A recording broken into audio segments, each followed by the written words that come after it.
में सरकार का हृदय परिवर्तन हो गया है, क्योंकि उन्होंने तो पूरा बखान लिखा है कि किस तरह से ये फ्लैट्स दिए जाएंगे, देश में क्या हालात है, और यहां से बाहरियों को, घुसपैठियों को, जिन्हें आप कहते हैं देश के लिए खतरा है, उनको फ्लैट देने की तैयारी है। अभी आप लोगों ने आम आदमी पार्टी के सिर तक कैसे पहुंचाया, जरा समझाइए, क्योंकि वो तो इनकार कर रहे हैं।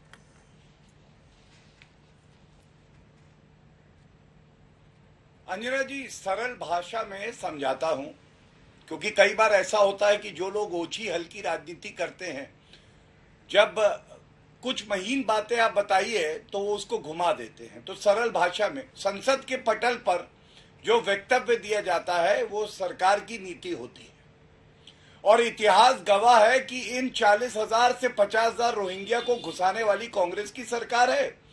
और गृह मंत्री अमित शाह जी ने संसद के पटल पर कहा था, घुसपैठियों को बख्शा नहीं जाएगा, ये दीमक की तरह देश को खाते, इनको वापस भेजा जाएगा। उसके बाद आपको मैं एक पत्र दिखाता हूं जो अनुराग ठाकुर जी ने भी आज जिसका जिक्र किया है, ये 23 जून 2021 को है।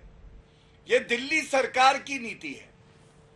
सबसे पहले मैं एक प्रश्न पूछता हूं, जब प्रदेश सरकार की ये जिम्मेदारी है कि घुसपैठियों को चिन्हित कर लिया जाए तो वो डिटेंशन सेंटर घोषित करें।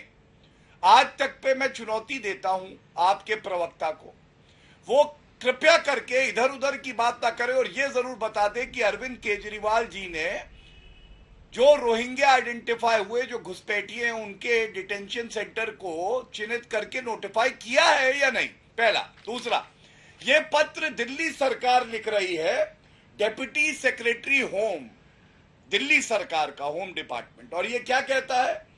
ये खुद कहता है कि ये जो फ्लैट ईडब्ल्यूएस के लिए भारतीय नागरिकों के लिए बन रहे हैं, कृपया करके इसको आप जो घुसपैठिए हैं उनके लिए आवंटित करिए। और जब इस तरह की बातें सामने आई तो कल गृह मंत्रालय से ट्विटर हैंडल जो वेरीफाइड है, कुछ बड़ी बातें कही गई। और ये बड़ी बातें क्या है, मैं आपके समक्ष रख दूं। सबसे पहले उन्होंने अरविंद केजरीवाल को ये निर्देश दिया है कि जहां पे ये घुसपैठिए हैं, यथास्थिति बनाए रखिए। अच्छा। दूसरी बात, उन्होंने बिल्कुल स्पष्ट ये गृह मंत्रालय के ट्वीट पे लिखा है कि जो घुसपैठिए हैं उनको वापस भेजा जाएगा, और इसके लिए उन देशों की सरकारों से बातचीत चल रही है। तीसरी बात, ये पूछा भी गया है, दिल्ली सरकार को बताना चाहिए कि ये जो आनन फानन में एक मीटिंग करी थी, ये मीटिंग करी थी चीफ सेक्रेटरी दिल्ली सरकार के, वो कह रहे हैं दिल्ली वासियों, तुम्हारे पास पानी हो पाइपलाइन से या नहीं, लेकिन ठंडा ठंडा मीठा मीठा ट्यूबवेल का पानी इन घुसपैठियों को देना। और वजह पता है क्या है? अमानतुल्लाह खान खुद कहते हैं रोहिंग्याओं को यहाँ पे नागरिकता देके बसा दिया जाए, उनको राशन देते हैं। अरविंद केजरीवाल के मुंह से जू निकलते सुनिए आपने क्या? अमानतुल्लाह खान को पार्टी से निकाला क्या? ठीक है, जवाब ये इनकी नीति है। अब जवाब सुनिए। 10 सेकंड और ले लूं। घुसपैठियों का धर्म देख के ये सोचते हैं कि ये भविष्य में हमारा वोट बैंक बनेंगे।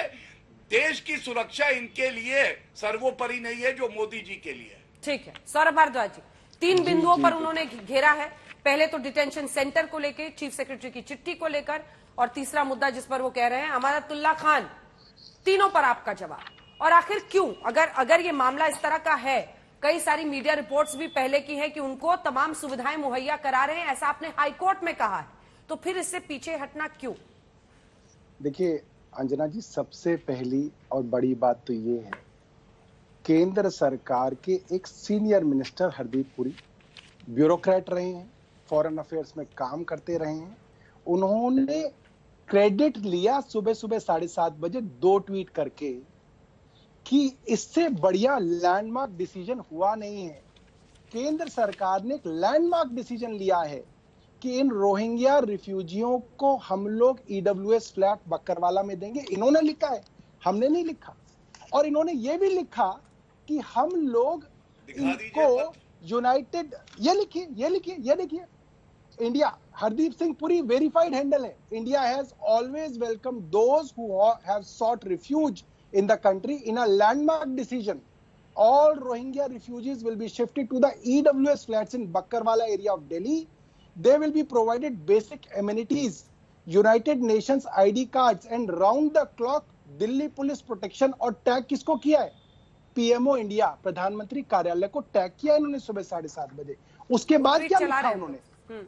उसके बाद उन्होंने ट्वीट में ये लिखा कि जो लोग इसको सीए के साथ जोड़ते थे आज वो बड़े हताश होंगे, और हम यूनाइटेड नेशंस की रिफ्यूजी कन्वेंशन 1951 का पालन करते हैं, उसकी रिस्पेक्ट करते हैं, और हर रिफ्यूजी को, चाहे वो किसी भी जाति धर्म का हो, उसको हम लेंगे।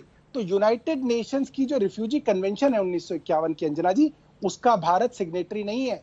इसीलिए हमारे ऊपर कोई बाध्यता नहीं है कि हम रोहिंग्या रिफ्यूजियों को, इलीगल माइग्रेंट्स को रखें। मगर इन्होंने यहाँ पे इसको भी समाप्त कर दिया। इन्होंने कहा कि हाँ, हम इस कन्वेंशन से भी बाउंड हैं, जो कि एक तरीके से देशद्रोह है। प्राइम मिनिस्टर ऑफिस को टैग करके वो लिख रहे हैं, एएनआई के अंदर उनकी प्रेस स्टेटमेंट है, उनके बारे में लिखा गया है। ये सब इत्तेफाक नहीं है। अलार्म किसने रेज किया?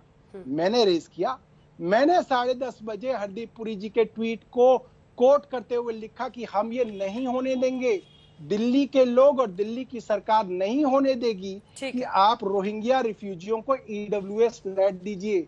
और जब भारतीय जनता पार्टी के कार्यकर्ताओं ने और विश्व हिंदू परिषद ने सरकार को कोसना शुरू किया, केंद्र को कोसना शुरू किया, मीडिया के अंदर ये मामला बना, तब केंद्र सरकार ने यू टर्न लेके एमएचए की तरफ से एक लीपापोती की, सफाई दी, क्लैरिफिकेशन दी। ये सब तो on the matter of record है।